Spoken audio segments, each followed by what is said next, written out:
Ne vous inquiétez de rien. Voilà une phrase que nous lisons souvent dans tous les textes sacrés, qu'ils proviennent du bouddhisme, qu'ils proviennent des évangiles. Ne pas s'inquiéter. Le contraire de ne pas s'inquiéter, c'est avoir la foi, c'est-à-dire croire que je ne manquerai de rien. Croire que, faites compte, dans ma vie, j'aurai toujours ce dont j'aurai besoin. Croire que même si je me trouve dans une situation difficile, eh bien, j'aurai des solutions, j'aurai des opportunités, je vais apprendre quelque chose. Croire que derrière chaque problème, se cache un apprentissage spirituel, une progression dans ma relation avec moi-même, les autres et la vie. Je crois que c'est cela ce que l'on veut, aller dans la vie avec la foi, avec cette ouverture du cœur et de l'esprit pour ne plus s'inquiéter. Que peut-il m'arriver, comme c'est marqué dans la Bible, que peut-il m'arriver? C'est le Dieu de l'univers est avec moi. Comme le dirait Bouddha, que peut-il m'arriver vraiment si je suis les préceptes du bouddhisme, si je crois et que j'ai des comportements adaptés, si j'ai une énergie et que je vais vers la vie, le cœur ouvert, l'esprit ouvert? Il ne peut rien m'arriver. Même si demain j'ai un peu moins à manger, je trouverai toujours quelque chose et ça me fera de bien. Même si demain j'ai un peu moins de vêtements, eh bien j'en ai amplement suffisant et j'en ai même trop, ça me permettra de vivre dans la simplicité. Même si demain je n'ai pas assez d'argent pour me payer un voyage et aller à l'autre bout du monde, eh bien j'en profiterai pour découvrir ma région, là où je suis, toutes les choses que je ne connais pas.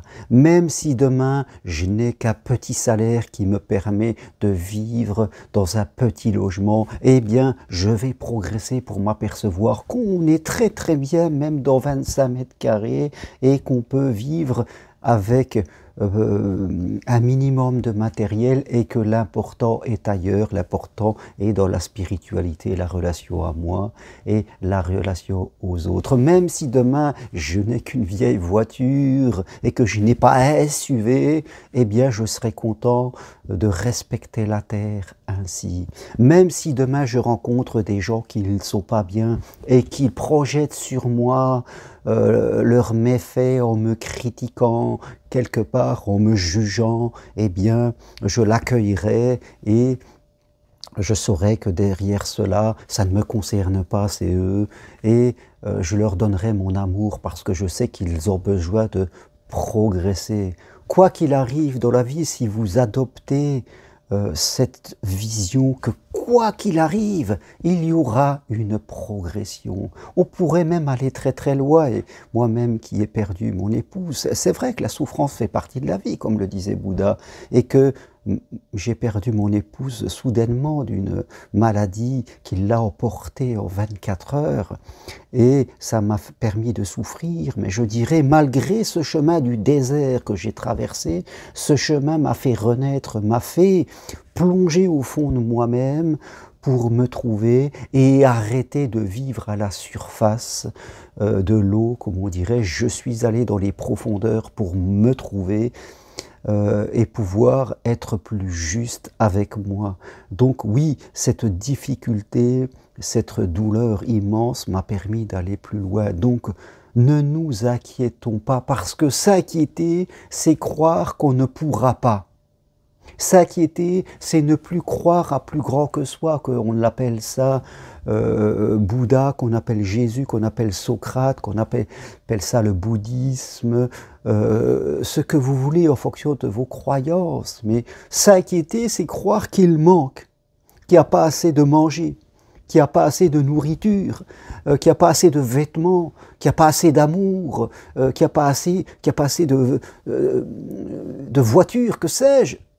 Il y en a trop, vous le voyez, il n'y a pas il ne manque pas, c'est dans notre tête. Ce sont la maladie des rois, je dirais, qui stockent, alors ils en ont en profusion, comme si vous stockiez, vous, chez vous, de la nourriture, que vous alliez y mettre des pâtes et du riz, que sais-je, encore des conserves dans votre cave, pour vous rassurer, vous dire, oh, si un jour ça manque, et vous allez vivre le reste de votre vie en ne voulant pas dépenser, en ayant un cœur trop petit, et en étant méfiant, regardant, surtout ne pas toucher vos réserves, parce que c'est les réserves, c'est la sécurité. Non, c'est pas la sécurité. Cette façon de voir, cette façon de faire réserve, c'est que nourrir l'angoisse, c'est que nourrir la peur de manquer, nourrir la peur de l'autre. Et c'est de ça qu'il faut sortir. Il ne faut s'inquiéter de rien. C'est-à-dire qu'il faut travailler sur la foi. Et si vous avez des inquiétudes à l'intérieur de vous, il faut les regarder, il faut les affronter, il faut les boxer, je dirais presque. Il faut vouloir les déterrer à l'intérieur de vous, comme dans votre inconscient, comme si ça serait de la mauvaise herbe, qu'il va falloir prendre une bêche, une pioche, et l'arracher. Et même si elle revient, il faudra l'arracher de nouveau. Il faudra la combattre jusqu'au moment où votre jardin intérieur sera plus paisible, il y aura la paix. Oui, nous avons besoin du matériel, mais nous n'avons pas besoin de grand-chose pour être bien. La sécurité, c'est d'abord dans ma tête, c'est d'abord dans la relation avec moi.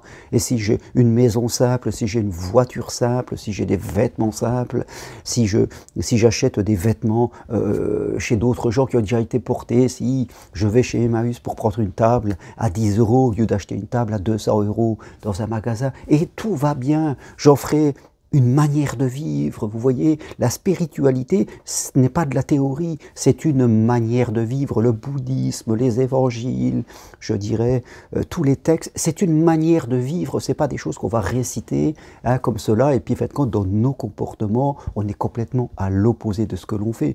Vous devez décider de vivre autrement, de tuer ces peurs en vous, de tuer ces inquiétudes, en tout cas celles qui ne sont complètement anormales et qui sont basées sur le matériel au sens large du terme. Il y a la vie matérielle et il y a la vie spirituelle. Voyez votre cerveau comme cette bouteille, je dirais. Cette bouteille qui se mélange, je ne vais pas faire de publicité, cette bouteille qui se mélange avec le matériel et le spirituel. Si vous laissez tout votre vie matérielle prendre de la place, il ne restera plus de place pour le spirituel. Le matériel doit prendre que 20-30% de cette bouteille et tout le reste c'est du spirituel. Vous devez vous l'imposer, vous devez vous l'imposer, le vouloir, et même si vous avez des mauvaises habitudes, même si vous avez des croyances limitantes, ce n'est pas la vérité, c'est juste de l'interprétation d'une partie de vous, et vous devez vouloir déraciner ces mauvaises herbes et replanter quelque chose de nouveau, quelque chose de plus juste, quelque chose de basé sur la foi, sur l'amour et sur la confiance. Voilà ce que je veux partager avec vous aujourd'hui. Si vous aimez mes vidéos, eh bien appuyez sur j'aime. Prenez un rendez-vous avec moi si vous voulez discuter de votre situation personnelle, c'est possible, de chez vous à distance. Venez marcher sur Compostelle cet été, fin juillet, fin septembre. On ira à Rocamadour, on ira dans l'Aubrac, dans des lieux vraiment magnifiques. Ce n'est pas de la compétition, c'est vraiment un voyage pour ne plus s'inquiéter, c'est-à-dire avoir confiance. Devenez psychopraticien en développement personnel et spirituel en suivant ma formation individuelle. Et voilà, vous allez progresser et vous allez pouvoir redonner aux autres. Nous avons besoin de gens qui s'engagent de toutes les façons possibles, professionnels ou alors bénévoles, ou alors entre les deux, avec des jeunes, des moins jeunes. Il y a trop de gens qui sont en sécurité matérielle, mais qui sont complètement, des jeunes et des moins jeunes, en insécurité émotionnelle. Voilà, merci à vous, toutes les infos sur mon site germainroncari.com. À très bientôt, au revoir.